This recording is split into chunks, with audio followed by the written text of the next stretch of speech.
कोल्हापूर जिल्ह्यातील दाजीपूर परिसरातील 12 वाड्या वस्त्यांना आरोग्य सुविधा मिळाव्यात यासाठी 2,75,00,000 रुपये खर्चून इमारत बांधण्यात आली। पण या इमारतीत उपचारच मिळत नाहीत। वैद्यकीय अधिकारी आणि कर्मचारी नेमण्यासाठी जिल्हा प्रशासन आणि आरोग्य विभाग उदासीन आहे। त्यामुळे दाजीपूर मधील आरोग्य केंद्राची इमारत केवळ शोभेची इमारत बनली आहे। इथली रिक्त पदं तातडीने भरावीत, अन्यथा उग्र जनआंदोलन छेडण्याचा इशारा ग्रामस्थांनी दिलाय।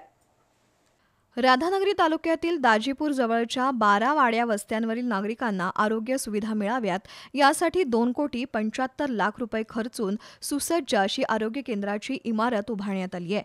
पण या आरोग्य केंद्राचा गरजूंना उपयोगच होत नाहीये, कारण इथली अनेक पदं भरलेली नाहीत। शिवाय ज्यांची नियुक्ती झाली आहे असे कर्मचारी कधीतरीच या आरोग्य केंद्रात उपस्थित असतात।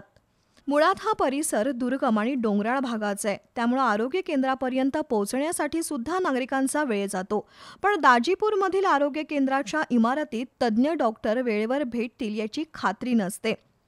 सध्या इथे येणाऱ्या रुग्णांना केवळ औषधाच्या गोळ्या दिल्या जातात, त्या व्यतिरिक्त अन्य कोणतेही उपचार इथं होत नाहीत।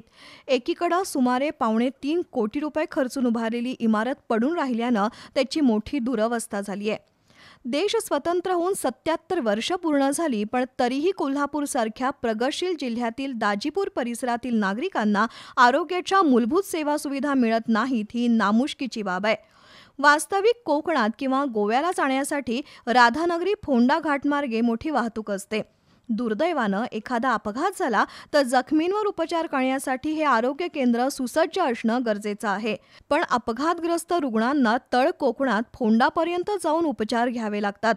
दाजीपूरमधील या आरोग्य केंद्रातील कर्मचारी भरती तातडीनं व्हावी, अन्यथा आरोग्य केंद्राला टाळं ठोकण्याचा इशारा सरपंच प्रतिभाताई कोरगावकर यांनी दिलाय।